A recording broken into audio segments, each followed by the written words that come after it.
हमारे मित्र खड़े हुए हैं भाई साहब, इनको बड़ी टेंशन में लग रहे हैं। नहीं, आप कह रहे हो टेंशन में, इसको पाकिस्तान को ठोकना चाहिए था। और आप मोदी जी के फैसले से खुश हैं ना खुश हैं? ना खुश हैं। मोदी जी का तो पूरी दुनिया में डंका बज रहा है। यहाँ पे इनका डंका पंका सब खत्म हो गया।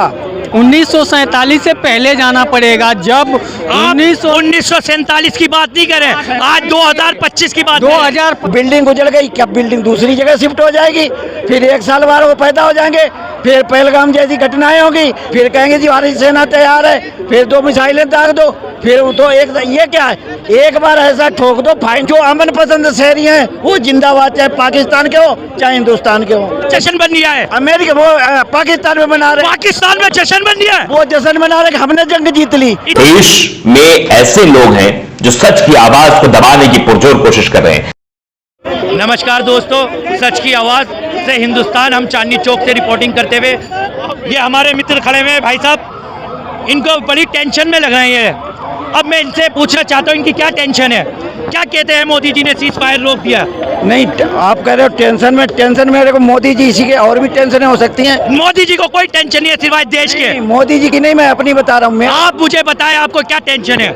मुझे कोई टेंशन नहीं है। देश की टेंशन नहीं है? देश की टेंशन है, सीज फायर नहीं। क्या मोदी जी ने सही करा? नहीं सही करा। क्यों, एक वजह बताएं। इसको पाकिस्तान को ठोकना चाहिए था। और अरे ठोक तो दिया, कितना ठुकवाओगे? इतना ठुकवाएंगे इसकी 10 नस्लें याद करें कि कभी हिंदुस्तान को ऊपर फायर न करे। आप मोदी जी के फैसले से खुश है ना खुश है? ना खुश है। क्यों, वजह? वजह बता तो रहा हूँ, इसको इतना ठोकना चाहिए था। किसी 10 नस्लें याद करती, 10 पूछते कि कभी हिंदुस्तान में अटैक नहीं करना। क्या मोदी जी ट्रम्प जी की बात मान रहे हैं? बिल्कुल मान गए, डर गए, उनकी बातों में आ गए। अरे मोदी तो विश्व गुरु हैं। अरे विश्व गुरु कहने से विश्व गुरु नहीं होता। विश्व गुरु वो होता है जो मन में आ जाए तो ठोक दे, चाहे अमेरिका हो चाहे रूस हो। मोदी जी का तो पूरी दुनिया में डंका बज रहा है। डंका ऐसे नहीं बजता है। डंका फिर कैसे बचता है, आप बताएं मुझे। यहाँ पे इनका डंका पंका सब खत्म हो गया। हाँ सर, आप क्या कहना चाहते हो? क्या पाकिस्तान में जो सीज फायर हुआ है, इसके लिए क्या कहना चाहते हैं आप? ये चीज़ तो अब हमें 1947 से पहले जाना पड़ेगा। जब 1947 की बात नहीं करें, आज 2025 की बात। 2025 के भी आपको बताएंगे। 1947। अरे भैया 47 में तो आप भी नहीं थे ना, तो देखिए बहुत से लोग नहीं थे, लेकिन पहले मेरी बात सुन लीजिए। 1947 से पहले जो भी फैसले लिए जाते थे वो लंदन से लिए जाते थे, अमेरिका से। और आज 2025 में फैसले जो लिए जा रहे हैं अमेरिका, ट्रम्प दे रहा है। तो आप ट्रम्प जी के फैसले थे और मोदी जी के फैसले थे ना खुश है या खुश? बिल्कुल ना खुश हैं। पाकिस्तान का क्या हाल करना चाहिए? एकदम उसको नीसो नाबूद कर देना चाहिए। पाकिस्तान को बिल्कुल नक्शे से मिटाना चाहिए, मिटा देना चाहिए। ये तो हमारे देश के सैनिक के साथ में क्या कह रहे हैं बताएं आप? नक्शे से नहीं मिटाना चाहिए किसी सब परिवार, मतलब आदमी इंसान उधर भी, लेकिन दहशतगर्द है जो एक गलत करते हैं, उस चीज को इसकी नस्लें याद रख के ऐसी कार्रवाई करनी चाहिए। आपने वो चीज नहीं होनी चाहिए। आपने हमारे नेशनल क्या होगा अब, ये क्या होगा? इन्होंने मार दिए उनके, चलो घर उजाड़ दिए, अड्डे उजाड़ दिए, बिल्डिंग उजड़ गई, क्या बिल्डिंग दूसरी जगह शिफ्ट हो जाएगी? फिर 1 साल बाद वो पैदा हो जाएंगे, फिर पहलगाम जैसी घटनाएं होगी, देख लेना 1 साल बाद, फिर यही प्रोग्राम बनेगा साल 1.5 साल बाद, 2 साल बाद, फिर कहेंगे जी हमारी सेना तैयार है, फिर 2 मिसाइलें दाग दो, फिर तो ये क्या है, एक बार ऐसा ठोक दो, फाइनल इलाज जड़ से कर दो। फाइनल इलाज पाकिस्तान का एक मिनट, फाइनल इलाज ये है कि देश को खत्म कर दो, बीमारी को जड़ से खत्म कर दो, जड़ से। मतलब पाकिस्तान एक बीमारी है, इसको जड़ से खत्म कर दो। हम के पाकिस्तान बीमारी नहीं है, दहशतगर्द जो भी है पाकिस्तान के अंदर, जो भी दहशतगर्द हैं, चाहे मिलिट्री हो चाहे कुछ हो, उनको जड़ से खत्म कर दो। जो अमन पसंद शहरी हैं वो जिंदाबाद, चाहे पाकिस्तान के हो चाहे हिंदुस्तान के हो। और हमारी नेशनल मीडिया ये दिखा रही थी कि हमने लाहौर में, कराची में और इस्लामाबाद में और नवाज शरीफ के घर के ऊपर कब्जा कर लिया। उसके लिए क्या कहना चाहते हैं? ये वहाँ जश्न मनाया जा रहा है। कहाँ जश्न बन गया है? अमेरिका वो पाकिस्तान में मना रहे। पाकिस्तान में जश्न बन गया है? वो जश्न मना रहे कि हमने जंग जीत ली। इतना पिटने के बाद भी वो जश्न मना रहे हैं। तभी तो कह रहा है थोड़ा और ठोकना चाहिए ताकि वीडियो और सामने। हमारी मीडिया वालों के लिए क्या कहना चाहते हैं आप? मीडिया का कुछ नहीं, मीडिया तो बस मोदी मोदी मोदी मोदी मोदी मोदी। क्या मोदी कहना कोई बुरी बात है? अरे देश में रहेंगे मोदी तो कहना पड़ेगा। जरूरी नहीं है, अच्छे काम करेगा तो कहना पड़ेगा, खराब करेगा तो नहीं कहेंगे। इसको ट्रंप की धमकी में या ट्रंप की बात में नहीं आना चाहिए और ठोकना चाहिए था। तब हम जानते हैं हिंदुस्तान जिंदाबाद।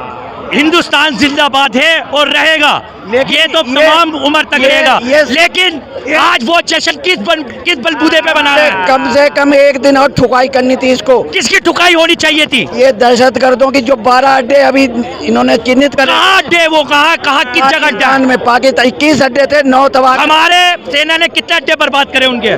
2 बर्बाद करे, अभी 12 पेंडिंग में। 12 पेंडिंग में। ये खबर कहाँ से आई आपके पास? ये न्यूज से, दुनिया भर की न्यूज आप सुनते, आप खुद न्यूज एंकर बने फिर आपको नहीं पता? नहीं, मैं थोड़ी नॉलेज आपसे लेना चाहता हूँ। मेरे बड़े हैं, मेरे बुजुर्ग न्यूज में सुना, न्यूज में क्या सुना? न्यूज में आपने 21 अड्डे थे, 9 तबाह करे, अभी 12 अड्डे पेंडिंग है, वो नहीं अभी तबाह करे। और दूसरी बात, एकदम से सीज फायर हो गया। क्या मोदी जी को अभी तक रुकना नहीं चाहिए? सीज फायर करते तो मोदी जी कहते, ट्रम्प सतुरा कौन होता है कहने वाला कि सीज फायर हमने करा दिया। एक 1971 का वाकया याद आ गया मेरे सामने, इंदिरा जी का। क्या कहना चाहते हो इंदिरा जी के वाकये को? बढ़िया थी इंदिरा गांधी। क्या उन्होंने पाकिस्तान के 2 टुकड़े करवा दिए थे? अमेरिका के कहने में नहीं, अमेरिका की उसमें नहीं आई, रूस ने मदद की, 2 टुकड़े करवा दिए। मोदी से अच्छे अटल बिहारी वाजपेयी थे, उसने कहा था कि भाई आ जाओ, प्रधानमंत्री बैठे हैं, बात कर लो। क्लिंटन ने, अटल बिहारी जी ने कहा, उसने कहा इसके बाद परमाणु ने कहा अगर ये मारेगा हमारा कुछ एरिया जाएगा, लेकिन पाकिस्तान कल का सूरज नहीं देख पाएगा। उनकी फट गई इतने में। पाकिस्तान दहशत में आ गया था अटल जी की इस बात में। उन्होंने मारा, उनके पास बम है छोटे, हमारे पास 200 किलो टन का बम है, मारते तो ये पूरा पाकिस्तानी। अच्छा, ये राहुल गांधी को कहते हैं पप्पू, आप राहुल गांधी के लिए क्या सोच रखते हैं? देखो, राहुल गांधी को बोलने से पहले सोचना चाहिए, होमवर्क करना चाहिए। वो मेरे ख्याल में बोल पहले देता है, सोचता बाद में। मतलब वो पढ़े लिखे होने के बाद भी जाहिल वालों बातें करते हैं? नहीं, पढ़े लिखे हैं, लेकिन जरूरी पढ़े लिखे होने के बावजूद कई बार वो बचकाना बातें कर देते हैं जो नहीं करनी चाहिए। आज ओवैसी साहब मोदी जी से कह रहे हैं हम आपके समर्थन में हैं। ओवैसी जी के लिए 2 लाइन है। ओवैसी जी आजकल ओवैसी जी जो आजकल कह रहे हैं, जो बात कह रहे हैं, वो मुझे बहुत अच्छी लग रही है उनकी बात। आज हिंदुस्तान के वो स्टार बन गए। बिल्कुल, उसकी बातें ओवैसी जी ने अभी जो 2-4 दिन में जब से टेंशन हुई है, जो वक्तव्य दिए हैं, वो तारीफ के काबिल हैं। ओवैसी तारीफ के काबिल हैं? नहीं, ये वक्तव्य जो युद्ध के संदर्भ में दिए हैं उसने, और वैसे तो जो बकवास होती है, उनके कौम के लोग, उनके ही कौम के लोग कहते हैं कि वो बीजेपी के आदमी हैं। नहीं, ये गलत है। बीजेपी के आदमी नहीं है, और जो उन्होंने युद्ध के संदर्भ में या पाकिस्तान के संदर्भ में जो साथ दिया है इंडियन गवर्नमेंट का, वो काबिल तारीफ है, और उसके लिए हम ओवैसी का धन्यवाद करते हैं। और एक नेता होना भी ऐसा ही चाहिए, क्योंकि इंडियन है, मुसलमान हिंदू बाद में, पहले इंडियन है। ओ, ये बात आपने बहुत अच्छी करी। इस बात पे आपके ने सलूट कि आपने किया कि हमारे मजहब बाद में, हम पहले हिंदुस्तानी हैं। हमारा देश रहेगा तब हम सब रहेंगे, हिंदू मुस्लिम सिख ईसाई। जब देश ही नहीं बचेगा तो काहे का हिंदू, काहे का मुस्लिम, काहे का सिख, काहे का ईसाई। मोदी जी, ऐसा क्या हुआ जो मोदी जी ने सीज फायर कर ली? देखो, ये मोदी जी जाने, बट मुझे इस बात का बड़ा दुख हुआ जब सेनाएं अपने पूरे उस पे थी ना। हालांकि हमारा नुकसान भी होता उसमें, लेकिन अब बार नुकसान होने से एक बार का नुकसान हो, इसको जड़ से नष्ट कर देना चाहिए था आतंकवाद को। अब पाकिस्तान की ना, अब देखना 1-2 साल में आपको ऐसी घटना फिर रिपीट होते दिखेगी, और आप तब मेरे से बात करना। 2 जवाबों में मोदी जी से आप क्या कहना चाहेंगे? हम यही कहना चाहेंगे कि अगर देश के वो आ जाए, आपके साथ सारी पार्टियां हैं, 140 करोड़ जनता है, तो आपको डरने की जरूरत नहीं। अमेरिका का बाप आ जाए तब भी डरने की जरूरत नहीं।